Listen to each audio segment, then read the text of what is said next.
शिजत ठेवलेले भात शिजला, साधं वरण.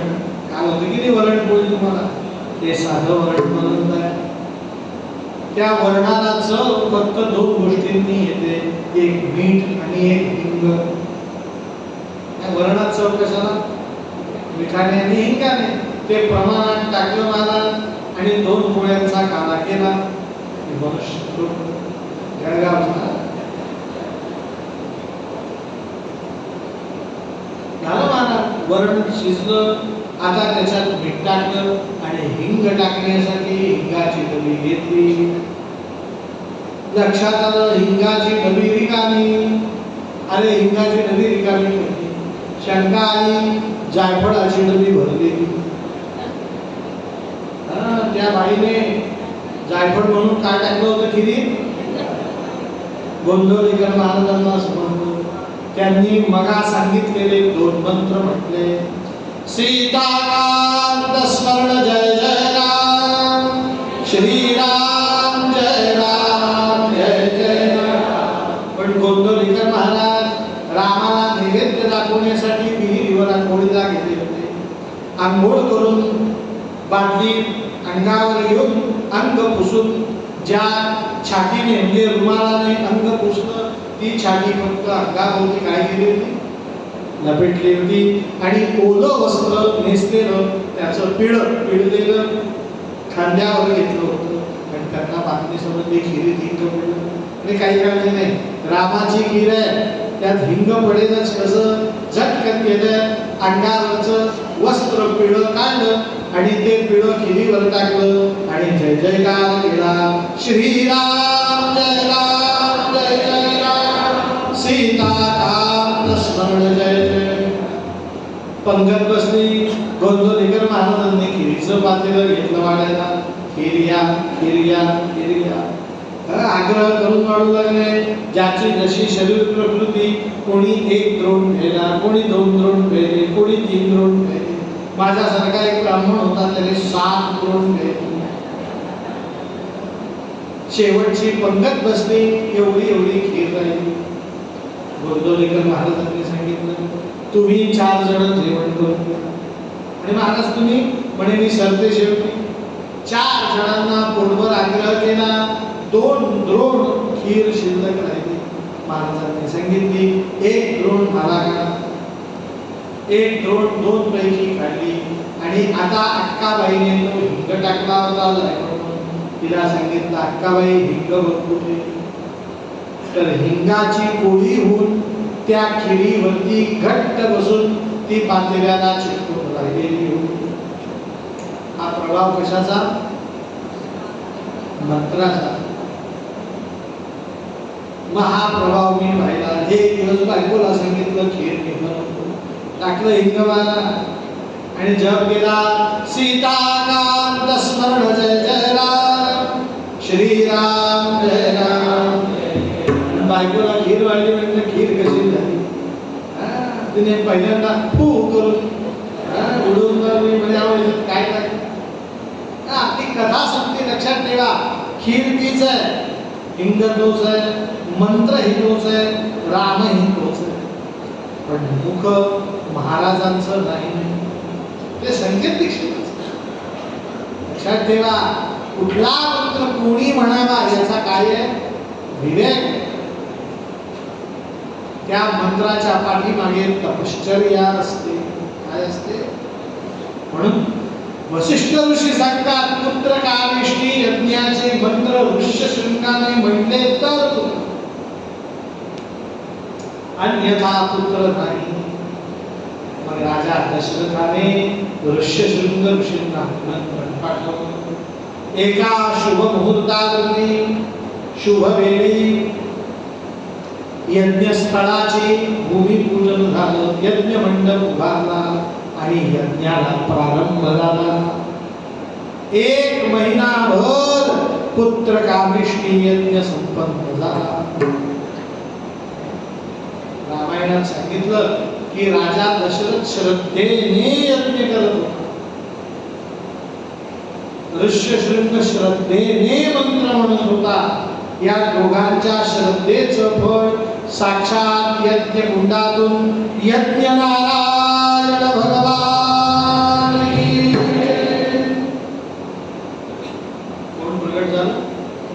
पण यज्ञ नारायण कसा होता. चक्रार श्रृंगात्रयो अस्य पादा द्वेषी रेखे सप्तहस्ता सुरस्य त्रिधा बद्धो वृषभो रवीति महो देवो मर्त्या आदिवेश. तो साक्षात यज्ञ नारायण हिरण्यवर्ण ममलम सोन्यासारखा दिसत होता. अग्नी कसा दिसतो. सोन्यासारखा. त्याच्या हातात सुवर्ण स्थाली होती आणि ती सुवर्ण स्थाली घेऊन राजा दशरथाला म्हणतोय दशरथा घे पायसदा. दशरथा तुझ्यासाठी ही कामधेनुच्या दुग्धाहूनही ओषधीचे बलवान दशरथा घे पायसदा. कामधेनुच्या दुधामध्ये बनवलेली अत्यंत श्रेष्ठ शक्ती असते अशी ही कामधेनुच्या दुधाचा प्रसाद खीर तुला भक्षण कर. तिन्ही राण्यांना भक्षण करायला सांग. पुत्र होतील बलवान. तुला पुत्र कसे होतील. मोठ्याने सांगा बलवान. आपल्याला उपदेश आहे. तुमच्या घरात सुना मुली असतील त्यांना संतती व्हायची असेल त्यांना आग्रहपूर्वक गाईचं दूध प्यायला सांगा. आग्रहपूर्वक गाईच्या दुधातली खीर प्यायला सांगा. रोज एक वाटी. पुरुषांनी पण आणि स्त्रीने पण. त्याचा परिणाम बलवान पुत्र जन्माला. हे मी म्हणत नाही. रामायण म्हणतोय. यज्ञ नारायण म्हणतोय. राण्या करतील प्रसाद भक्षण होतील योद्धे चार महान राजा दशरथा घे पायसदा. गाईच्या दुधात फार खीर ताकद असते बरं का. या जगातलं सर्वोत्कृष्ट टॉनिक कुठलं. बोर्नव्हिटा नाही, च्यवनप्राश नाही, हॉर्लिक्स नाही, ग्लुकोन डी नाही, ग्लुकोन सी नाही. जगातलं सर्वोत्कृष्ट टॉनिक पहिलं गाईच्या तुपातला शिरा. कुठला. तुम्हाला जर सकाळी उत्कृष्ट नाश्ता करायचा असेल तर ब्रेड बटर उपमा डोसा इडली पोहे खाऊन गाईचा शिरा. गाईच्या तुपातला जेवढा रवा तेवढा त्याच्यात एवढंच तूप आणि तिप्पट दूध मूठभर मनुका 4 काजू 4 बदाम थोडी वेलचीची पूड. हे सर्वोत्कृष्ट टॉनिक आहे जगात. हे मी म्हणत नाही. अष्टांग योग नावाचा ग्रंथ आहे आयुर्वेदाचा. आणि दुसरी बलवान पदार्थ जर कुठला असेल तर गाईच्या दुधातली गाईचं तूप टाकून बनवलेली खीर. सकाळी जर टॉनिक घ्यायचं असेल तर शिरा आणि सूर्यास्तानंतर टॉनिक घ्यायचं असेल तर खीर. तुम्हाला फार काही सांगत नाही मी. जो गाईच्या दुधातली खीर रोज पितो त्याचं पौरुषत्व कधी कमी होत नाही. त्याचं ओज कधी कमी होत नाही. त्याचं बल कधी कमी होत नाही. आणि तो पूर्ण 100 वर्ष जगतो. किती वर्ष. ही ताकद कशात आहे. गाईच्या दुधातल्या खिरीत. फक्त संध्याकाळी 7 वाजता खायची. 7 नंतर असंही जेवू नये. 7 वाजता खीर खायची. पूर्ण शरीराचं रक्षण. राजा दशरथाला पुत्र होत नव्हता म्हणून यज्ञ नारायणाने प्रसाद म्हणून काय दिली. गाईची खीर. तुम्ही त्याला यज्ञ नारायणाचा प्रसादही म्हणू शकता आणि औषधही म्हणू शकता. पुत्र होत नव्हता ना म्हणून वीर्य शक्ती वाढून यासाठी खीर दिली. पण सांगितलं राण्या करतील प्रसाद भक्ष. राण्या हा प्रसाद खातील. तूही प्रसाद खाशील तेव्हा कोण जन्माला येतील. अशी उत्पत्ती पैलवान जन्माला येणार. येतील जन्मा योद्धे चार महान वीर जन्म. एका वाक्यात विषय संपतो. राम लक्ष्मण भरत शत्रुघ्न गोपाळ कृष्ण असा पुत्र नातू व्हावा वाटत असे तर सुनेला मुलीला काय खाऊ घाला? खीर खाऊ.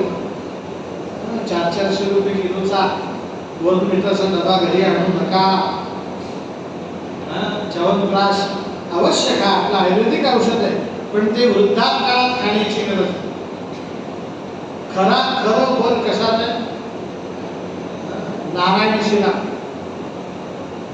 सत्यनारायणाला दाखवतात म्हणून त्याचं नाव नारायण शिरा. आणि नारायण ही अत्यंत शुद्ध बुद्ध पदार्थ आहे. राजा दशरथांनी तो पायस घेतला. यज्ञ नारायण अदृश्य झाला. आता त्याच ठिकाणी वसिष्ठ ऋषींनी राण्यांना खीर खायला सांगितलं. पण काय झाली गंमत? त्यावेळेस सुमित्रेला काही कारणास्तव ब्राह्मणांना दक्षिणा द्यायची होती म्हणून बाहेर जावं लागलं. म्हणून राजा दशरथाने खिरीचे 2 भाग केले. 50-50. पण कैकेयीने विचार केला आपण तीनही सवत म्हणून राहतो बहिणींसारखे. सुमित्रेचा सुद्धा या खिरीत काय वाटा आहे? कैकेयी लहान आहे, अल्लड, पुत्राची तिला जास्त अपेक्षा आहे म्हणून कदाचित ती सगळी खीर खाईल. म्हणून सुमित्रेसाठी आपण आपल्या अर्ध्यातनं अर्धा शिल्लक ठेवू. म्हणून कैकेयीने किती खाल्ला? टक्केवारी सांगा. 25% खाल्ला. 25% कोणासाठी शिल्लक ठेवला? सुमित्रेसाठी. तिकडे कैकेयी म्हणते या मोठ्या जाऊबाई यांचा अधिकार होता. पुत्र व्हावा तर तो पहिल्या राणीलाच व्हावा असं राजा दशरथाला वाटतंय. म्हणून राजा दशरथाची इच्छा पूर्ण करण्यासाठी कदाचित कौशल्या राणी पूर्ण भाग खातील. सुमित्रा माझ्यापेक्षा वयात मोठी आहे. मला लागली जागा कैकेयी मला मोठी बहीण म्हणते पण मला यज्ञ नारायणाचा प्रसाद ठेवला नाही. मला रागवतील म्हणून तिनेही आपल्यातला किती दिला? 25. स्वतः 25 कौशल्याने 1/4 भाग खाल्ला. कैकेयीने 1/4 भाग. पण सुमित्रेच्या वाट्याला किती आले? 2 भाग आले. 25. पण दोघींनीही दिला. कौशल्या प्रसाद घेऊन आली. म्हणे सुमित्रे तुझ्यासाठी मी प्रसाद आणला. सुमित्रा हात पुढे करून प्रसाद घेते. इतक्या कैकेयीला आत काय चालू आहे माहिती नाही. ती ओरडत आली सुमित्रा तरी मी प्रसाद आणला. आणि सुमित्रेने त्या कैकेयीने बघितलं की कौशल्याने प्रसाद दिला. आपण देण्याची गरज नाही पण आपण स्वतःहून म्हटलं मी प्रसाद आणला. दिला नाही तर बरं होणार नाही म्हणून तिने प्रसाद दिला. सुमित्रेला शेवटपर्यंत समजलं नाही आपण दोघांमधलाही भाग खाल्ला. कोणी प्रसाद दिला तर आपल्याला काही समजतं का कोणी कुठल्या उद्देशाने दिला? नाही. असो आता ही सुमित्रा प्रसाद भक्षण करणार इतक्या एक घाल आणि त्या घालीने एक भाताचं शीत उचललं आणि उडून निघून गेली. आमच्या त्र्यंबकेश्वर जवळ असलेल्या अंजनाद्री पर्वतावरती वायूची पत्नी अंजनी तपश्चर्या करत होती. घालीने तिच्या ओंजळीमध्ये तो प्रसाद टाकला. त्याचा परिणाम या 3ही राण्या गर्भवती राहिल्या आणि तिकडे अंजनीही गर्भवती राहिली. राजा दशरथाला आनंदी आनंद, अयोध्येमध्ये आनंदी आनंद. राधाताई पाळणा काढल्या ना रामाचा? आनंदी आनंद झाला. 9 मास पूर्ण होताच 9 महिने पूर्ण वेळ 5 मिनिट वेळ 9 मास पूर्ण होताच जगदीश्वर प्रगटले भूवरी. एक दिवस साक्षात नारायण भूमीवरती प्रगट झाला. राजा दशरथाला स्वप्नामध्ये दर्शन देऊ लागला आणि स्वप्नामध्ये दर्शन देऊन तो राजा दशरथाला सांगू लागला, राजा दशरथा काळजी करू नको, तुझ्या उदरी राम लक्ष्मण भरत शत्रुघ्न चतुर्व्यूहेन अवतरती. तुझ्या पोटी चतुर्व्यूह रूपाने मीच प्रगट होणार आहे. अनुक्रमे माझं नाव राम लक्ष्मण भरत आणि शत्रुघ्न असेल.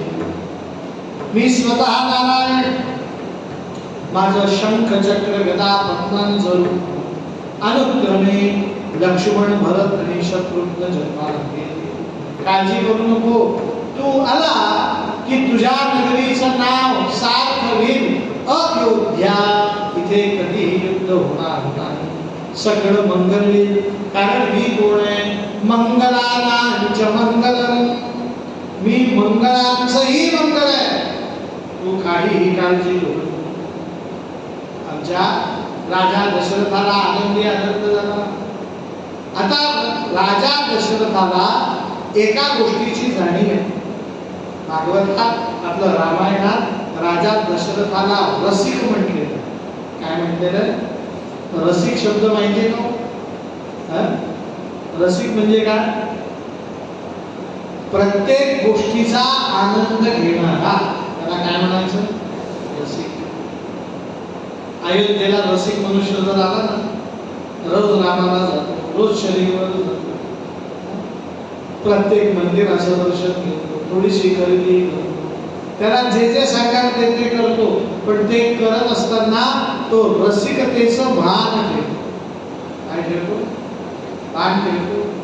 असा मनुष्य रसिक असतो. राजा दशरथाने कौशल्येकडे जाऊन विचारलं, कौशल्या तुला सासूबाई नाहीये तर तुला काही रोहाळे आहेत का? त्या कौशल्याने सांगितलं, मला खूप काही सांगावंसं वाटतं, सांगा म्हणे. मला मनांतरी जावंसं वाटतं, मला ऋषी मुनींच्या सान्निध्यात बसावंसं वाटतं, त्यांच्याकडनं विविध गुणांचं ज्ञानांचं परिशीलन करावंसं वाटतं. आणि महाराज, माझी इच्छा आहे, मला धनुष्यबाण घेऊन या पृथ्वीवरती असणाऱ्या अन्याय करणाऱ्या माणसांचा वध करावा. राजा दशरथाच्या लक्षात आलं ही आपली पत्नी बोलत नाही. ती कोण बोलतीये? आकृतीर गुणान कथयती. गर्भात कसं बालक असतं तसं आईला डोहाळे लागतात. पण डोहाळे किती महिन्यात लागतात तुला सांगा? पहिल्या महिन्यात लागत नाही डोहाळे, दुसऱ्या महिन्यात लागत नाही, तिसऱ्या महिन्यात लागत नाही, चौथ्या महिन्यापासून सुरू. कधीपासून? चौथं. म्हणजे काय? 3 महिन्यात आई जे लागते ते मुलगा ग्रहण करतो आणि परत आईकडे तेच लागतं. म्हणून पहिले 4 महिने आईने तर फार नियमात काढायचे असतात. तुम्हाला लोणावळा माहिती आहे? तुमच्या कल्याण डोंबिवली तिथे मनशक्ती केंद्र आहे. कोणाला ऐकून माहिती आहे?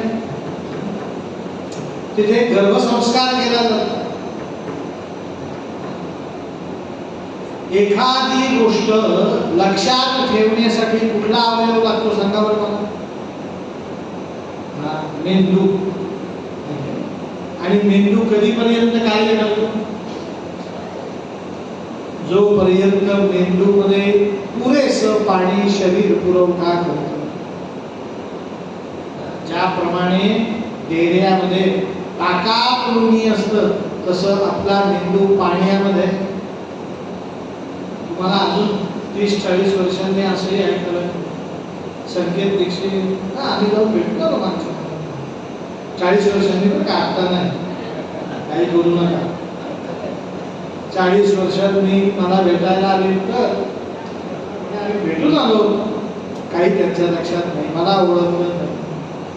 त्यांना म्हटलं एक भागवताचा श्लोक म्हणा, एकही म्हणता आलं नाही, त्यांना विस्मृती झाली. त्यांच्या मुलाने सांगितलं म्हणे आधी मलाही ओळखलं. असं का होतं? तर मेंदू असतो पण मेंदूच्या भोवतीचं पाणी संपलेलं असतं. आता हेच तुम्हाला का सांगितलं मी, 9 महिने 9 दिवस गर्भ पाण्यात असतो आईच्या उदरात, आणि त्यावेळेस मेंदूला जेवढं पाणी पाहिजे त्याच्यापेक्षा काही पटींनी पाण्याचा पुरवठा अधिक होत असल्या कारणाने जन्माला आल्यानंतर जे लक्षात राहतं त्याच्यापेक्षा मनशक्ती केंद्राने सिद्ध केलं 10,000 पट जास्त ग्रॅस्पिंग पॉवर गर्भामध्ये कुठे असते. म्हणून कोणी गर्भवती असेल तर भागवत ऐकवतो, कोणी गर्भवती असेल तर रामायण ऐकवतात, कोणी गर्भवती असेल तर ज्ञानेश्वरी वाचतात. कारण गर्भामध्ये जे संस्कार होतात तेच खरे संस्कार. पण हल्लीचे डॉक्टर मोठे विचित्र, स्त्रीला गर्भ राहिला तिची मासिक पाळी चुकली की डॉक्टरांकडे तिला नेतात आणि डॉक्टर तिला तपासतात, सांगतात दिवस आहे, पण लगेच दुसरा शब्द विचित्र वापरतात, बेड रेस्ट. काय वापरतात? अनुभव आहे तुम्हाला? मग याचा अर्थ काय? सुनबाई कुठे? पाडीवर, बेडमध्ये, बेडरूम मध्ये. सासूबाई कुठे? किचन मध्ये. बर, सुनबाई झोपून झोपून किती वेळ झोपून? रात्री 8 तास झोपेल, दुपारी 4 तास झोपेल, उरलेले 12 तास. आता एकच काम.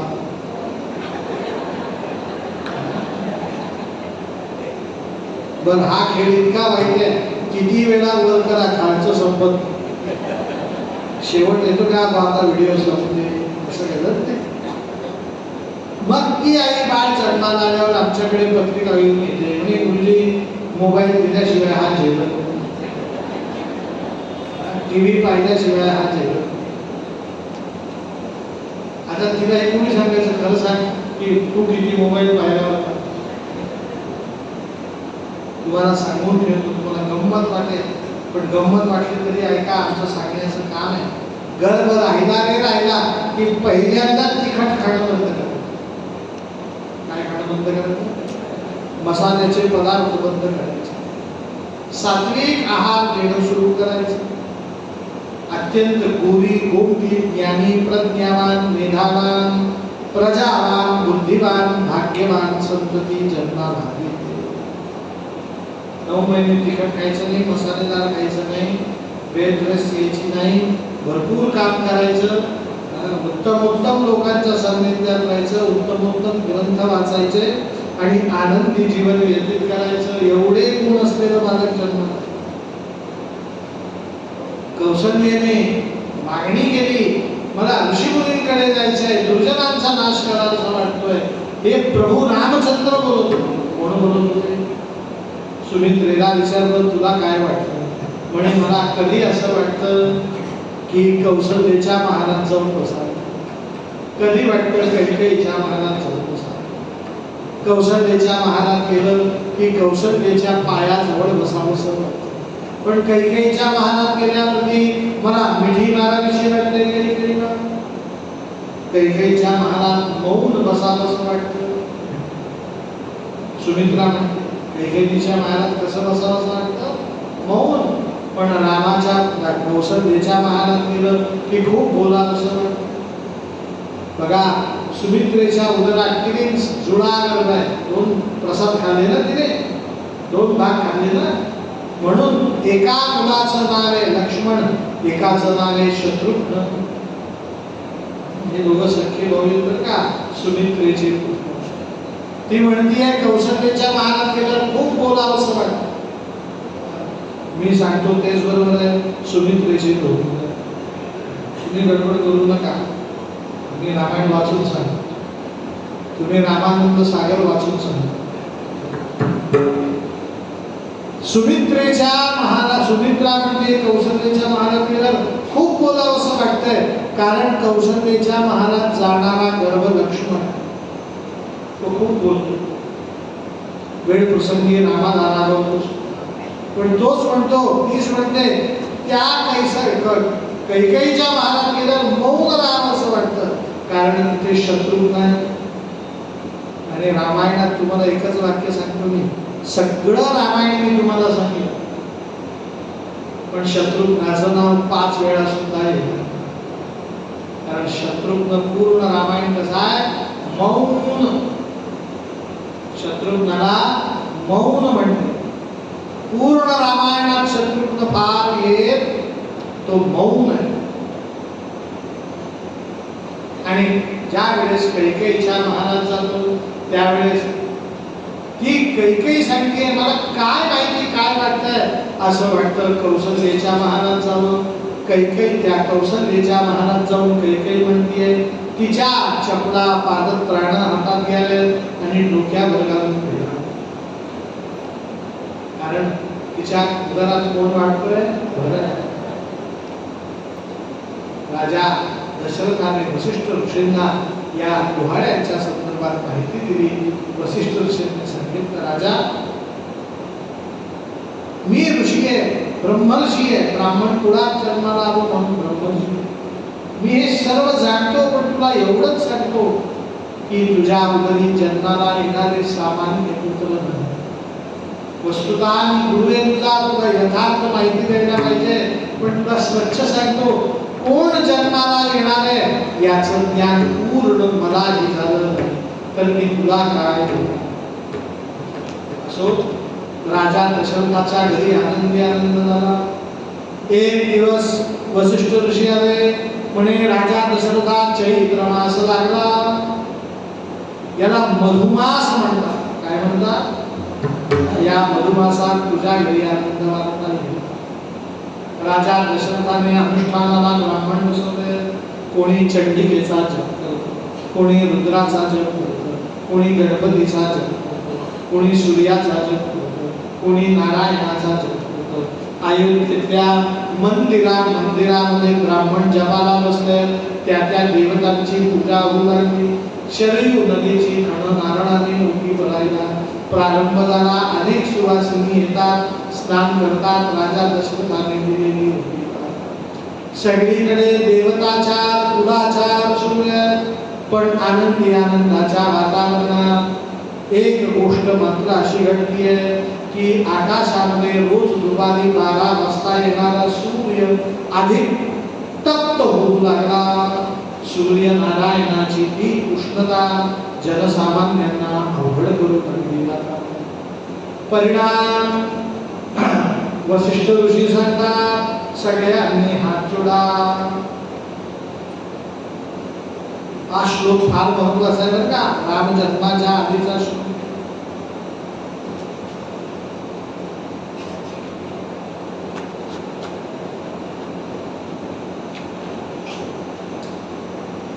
सगळ्यांनी म्हणायचंय, ततश्च समनु प्राप्ते,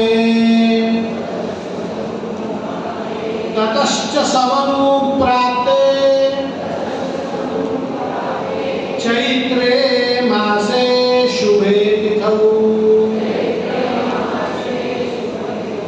नक्षत्रे दितिदैवत्ये सोच्च संस्थेषु पंचसु ग्रहेषु कर्कटे लग्ने, ग्रहेषु कर्कटे लग्ने प्राग्भागे इन्दुना सजातं पुरुषश्रेष्ठं कौसल्या जनयत्सुतं. श्री राजाधिराज प्रभु रामचंद्र भगवान. एक दिवस ब्रह्मदेव या भूतलावरती आले, कौसल्याच्या गर्भामध्ये प्रविष्ट झाले आणि त्या गर्भामध्ये असलेल्या रामाला सांगू लागले, रामा हे नारायणा, तुमच्या जन्माचा मी मुहूर्त काढलाय. नारायणाने विचारलं, कुठला मंत्र आहे, कुठला मुहूर्त आहे? सांगितलं, चैत्र मास, शुक्ल पक्ष, नवमी तिथी, मंगळवार, सूर्य मेष राशीत उच्चीचा असताना, तुळा राशीत शनी उच्चीचा असताना, मकर राशीमध्ये मंगळ उच्चीचा असताना, कर्क राशीत गुरु उच्चीचा असताना, त्या गुरुच्या जवळ मिथुन राशीमध्ये चंद्र असताना, कर्क लग्नामध्ये तुला जन्म व्हावा असा आम्ही मुहूर्त काढलाय. रामराया हा मुहूर्त उद्याचा महाराज नारायणांना ब्रह्मदेवाने सावध केलं. आता आज चैत्र पक्ष परिपूर्ण नवमी तिथी. आजची नवमी तिथी कशी आहे? पाळण्याकडे बघण्याचं काहीच कारण नाही, त्याला फक्त बोलवलं बाकी काय. माझ्याकडे बघ तिथी कशी आहे? नवमी पूर्ण. आज तिथीचा क्षयही नाही, तिथीची वृद्धीही नाही, परिपूर्ण नवमी तिथी होती. त्या नवमी तिथीच्या दिवशी दुपारी 12 वाजता सूर्य मेष राशीत उच्चीचा असताना, परमोच्च श्लोकात जात असताना या भूतलावरती अवतार घेतला. कोणी? सगळ्यांनी हात जोडून म्हणायचंय, वेदांतीचे वर्णिले ब्रह्मसार,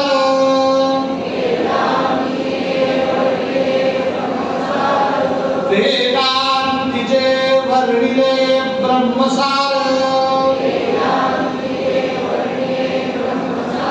ते ते आले बापुड्या राघवाकार.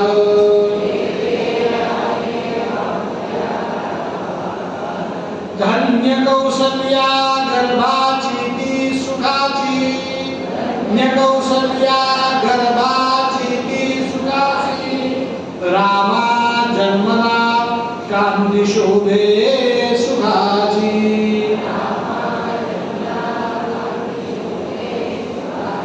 या भूतलावरती दुपारी 12 वाजता प्रभू रामचंद्रांचा जन्म झाला. आकाशात पुष्पवृष्टी होऊ लागली. स्वर्गात देवदेवता अप्सरा नगनाग किन्नर नृत्य करू लागले. सगळ्यांनी भगवंतावरती पुष्पवृष्टी करून आनंदाने बेभान होऊन नृत्य करायला सुरुवात केली. सगळे देवदेवता यक्ष किन्नर नगनाग म्हणू लागले.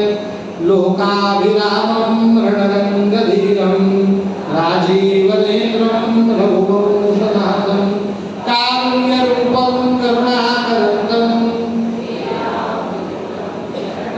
राजाधिराज प्रभुरामचंद्र भगवान. चैत्र महिना नवमी तिथी पुनर्वसु नक्षत्र. या पुनर्वसु नक्षत्रावरती दुपारी 12 वाजता अयोध्येमध्ये श्री रामचंद्रांचा जन्म झाला.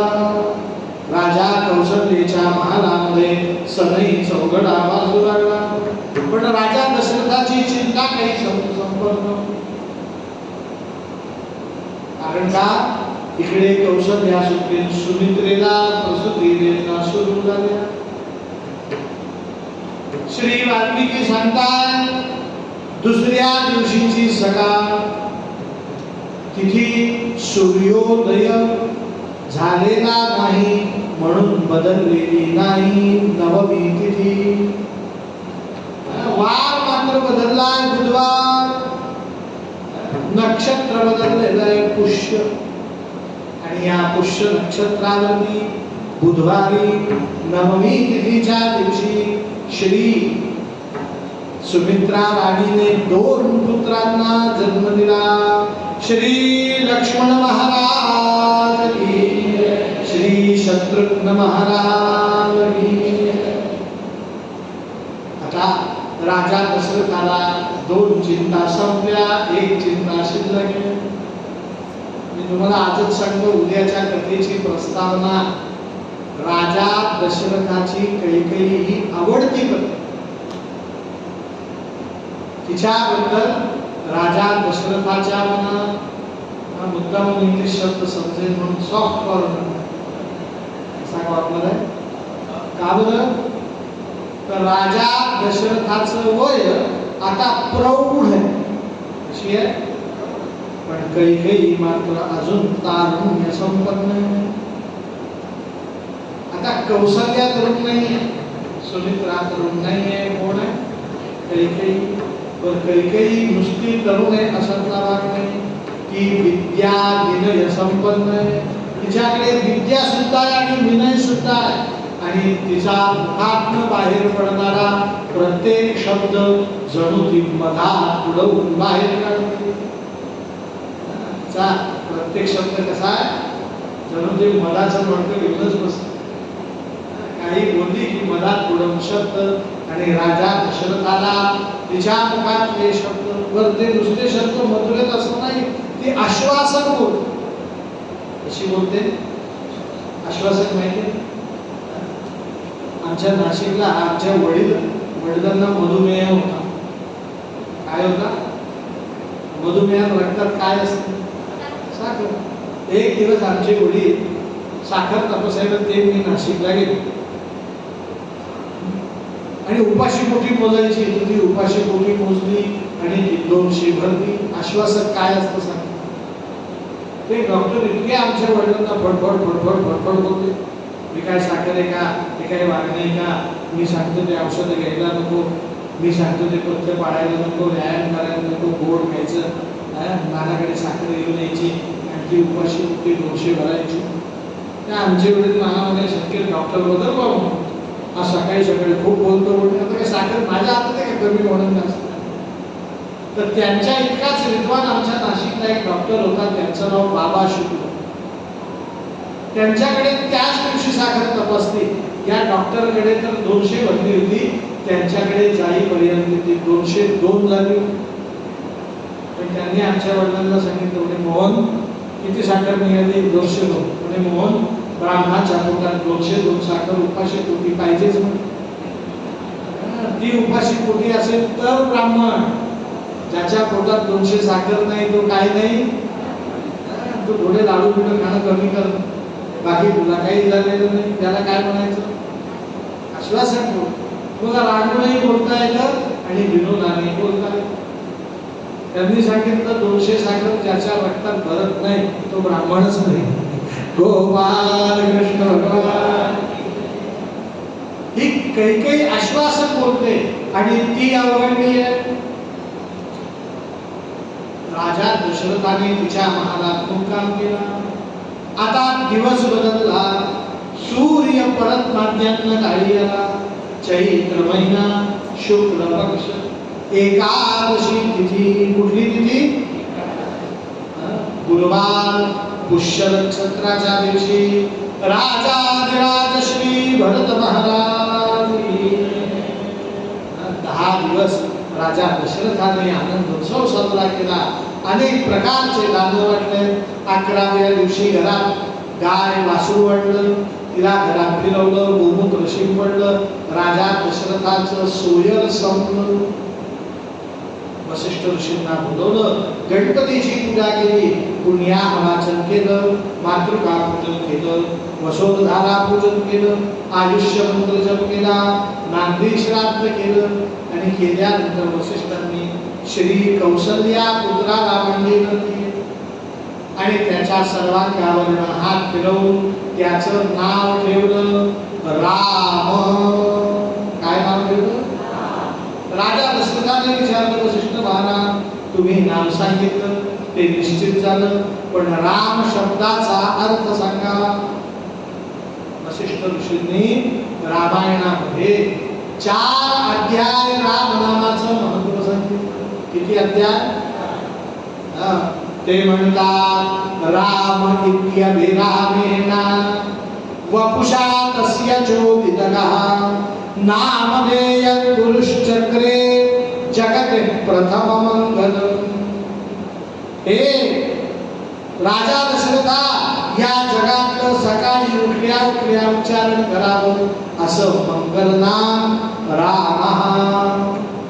जगते प्रथम मंगलम. जगातलं सगळ्यात मंगल नाम कुठलं सांगा? राम.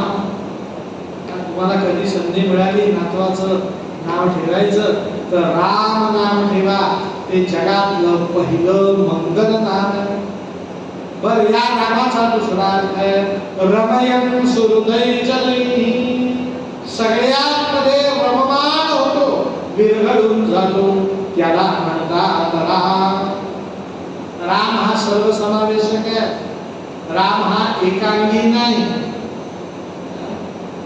तुम्हाला मी कथेत प्रसंग सांगणार आहे. हनुमंताला विचारलं तुला राम आवडतो जास्त की रामाचं नाव आवडतं?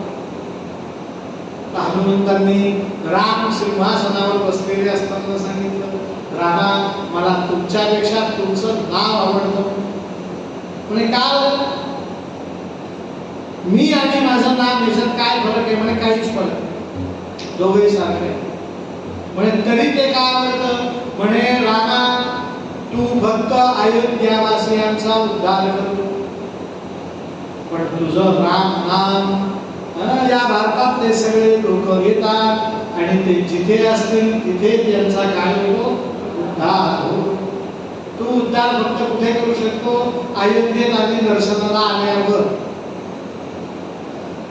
पण तुझं राम नाम सर्व घटक व्यापक, सर्वत्र सारखं नाम आहे, समान नाम आहे, म्हणून रामासारखं नाव नाही.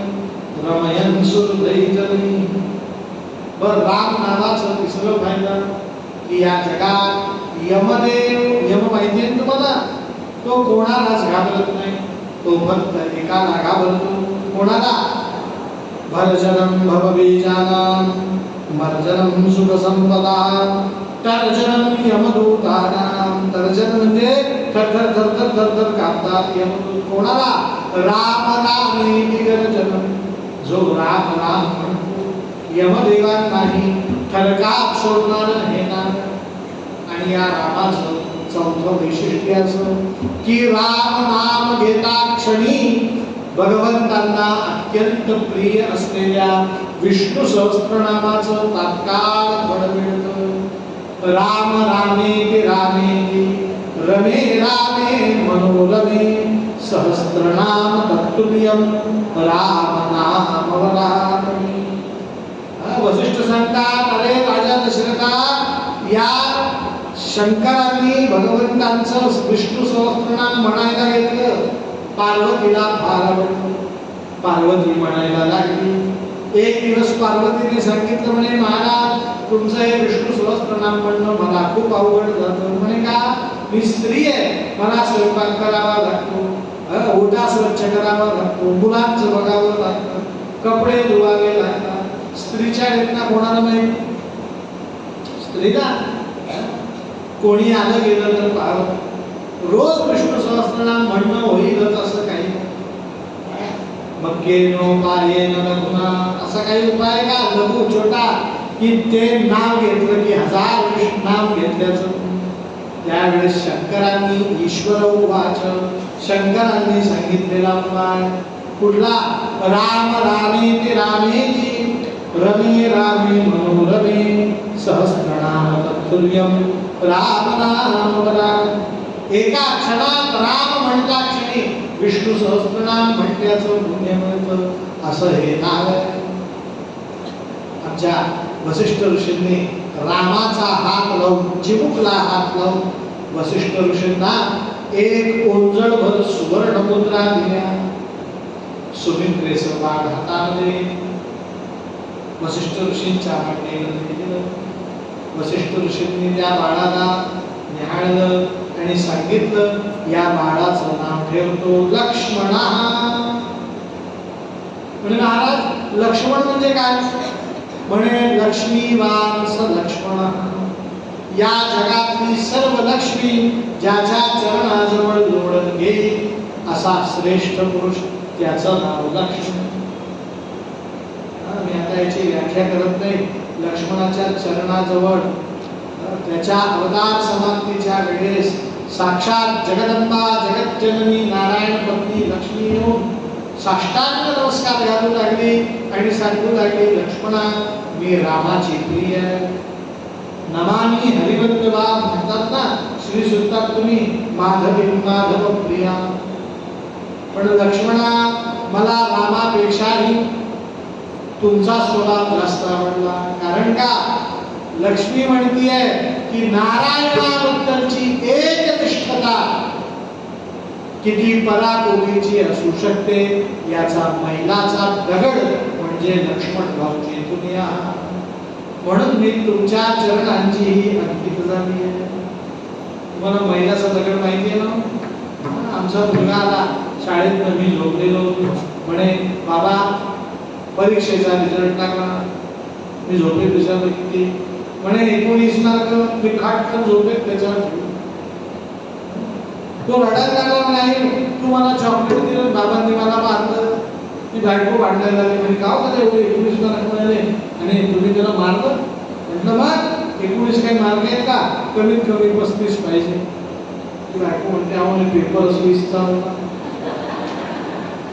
तुम्ही किती पैकी विचारायला पाहिजे ना, किती पैकी हा मैलाचा दगड आहे.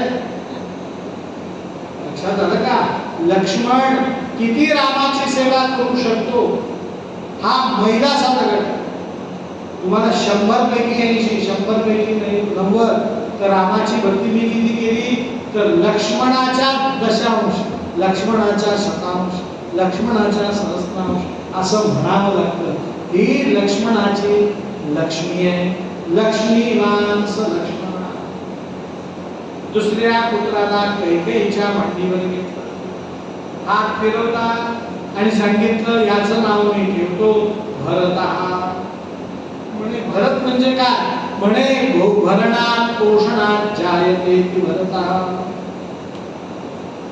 रामाच्या राज्यात रामराज्य होतं, पण ते रामाच्या राज्यात भरण पोषण राज्याचं कोण करत होतं?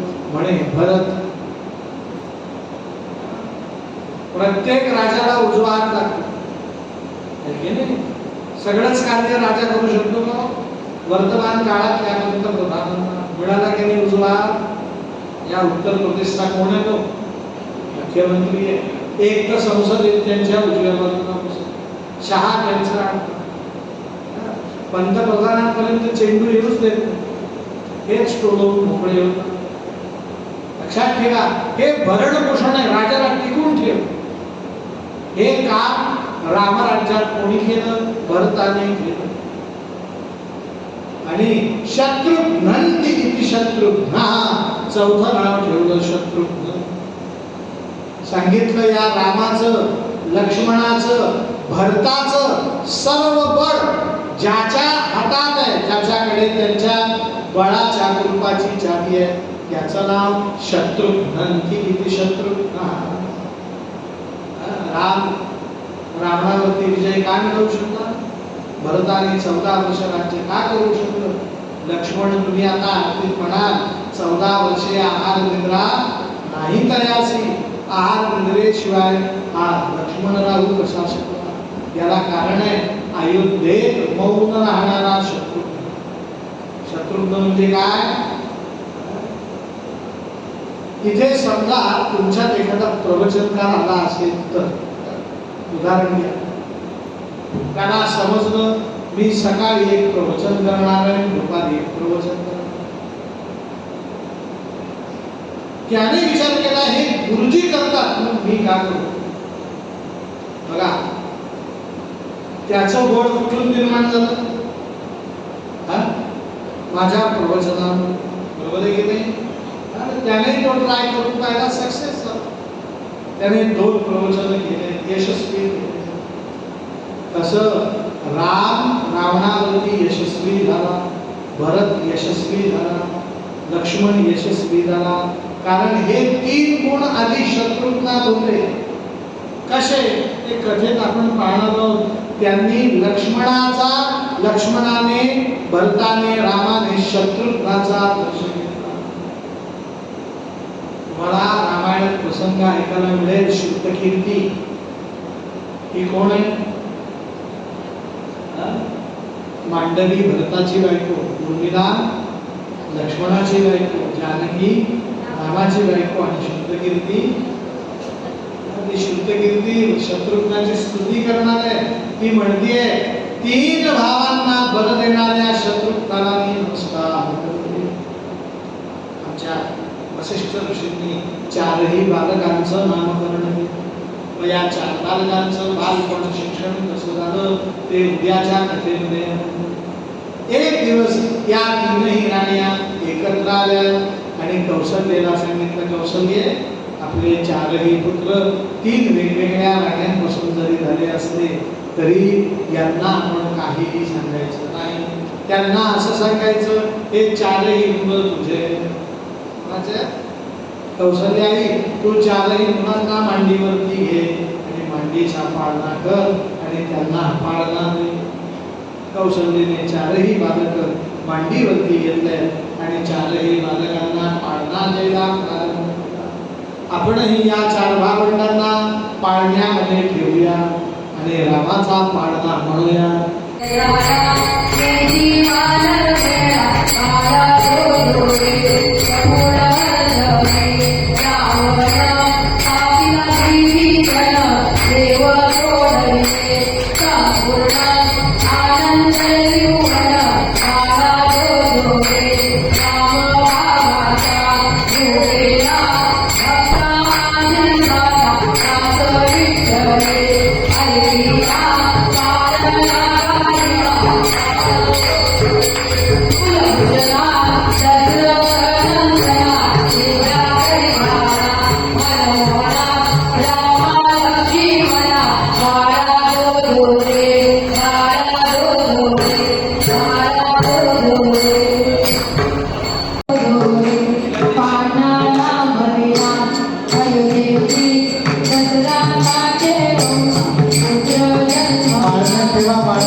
श्री अनंता मधुसूदना पद्मनाभा नारायणा जगद्व्यापका जनार्दना आनंदना विनाश सकल देवादिदेवा कृपाळुआदि केशवा महानंदा महादेवा सदाशिवा सर्वलोका चक्रधरा विश्वंभरा गरुडध्वजा करुणाकरा सहस्रपादा सहस्रगणा क्षीरसागरा शेषशयना कमलनयना कमलापति कामिनी मोहना मदनमूर्ति भवतारणा दरिद्राधिनी वामनमूर्ति त्रिविक्रमा अगाये सगुणाये गुणा जगज्जीवा जगज्जीवना वसुदेव देवकी नंदना